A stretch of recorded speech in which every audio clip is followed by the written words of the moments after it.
वित्त मंत्री निर्मला सीतारमण ने राष्ट्रीय मुद्रीकरण पाइपलाइन का शुभारंभ कर दिया है। भारत सरकार ने नेशनल मोनेटाइजेशन पाइपलाइन के जरिए 6 लाख करोड़ रुपए जुटाने की योजना बनाई है। इस पाइपलाइन को नीति आयोग द्वारा इंफ्रास्ट्रक्चर से संबंधित मंत्रालयों के साथ विचार विमर्श से विकसित किया गया है। ये केंद्रीय बजट 2021-22 के तहत परिसंपत्ति मुद्रीकरण से जुड़े फैसले पर आधारित है। इस मौके पर वित्त मंत्री ने कहा कि राष्ट्रीय मुद्रीकरण पाइपलाइन को कामयाब बनाने के लिए हम पूरी तरह प्रतिबद्ध हैं।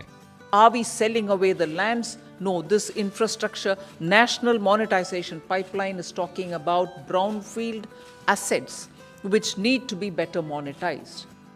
मुद्रीकरण का मतलब बेचना नहीं। राष्ट्रीय राजमार्ग, railway route, stadium, power grid pipeline समेत 6 लाख करोड़ रुपए की बुनियादी ढांचा संपत्तियों के मोनेटाइजेशन की योजना को सरकार ने अंतिम रूप दे दिया है। एनएमपी में सरकार ब्राउनफील्ड इंफ्रास्ट्रक्चर एसेट यानी तैयार बुनियादी ढांचे से पैसे जुटाने की कोशिश कर रही है। इसलिए ये आरोप गलत है कि सरकार इन संपत्तियों को बेच रही है। ब्राउनफील्ड इंफ्रास्ट्रक्चर का अर्थ है कि वो संपत्तियां जो कई वर्षों से सरकार के हाथ में तो हैं, लेकिन उसका भरपूर उपयोग नहीं हो पा रहा है। उपयोग हो भी रहा है तो उससे वित्त नहीं आ रहा है। इसलिए इस इंफ्रास्ट्रक्चर के सही मूल्यों को हासिल करने के लिए प्राइवेट सेक्टर के साथ भागीदारी की जाएगी। ऐसा आज से नहीं, दशकों से हो रहा है।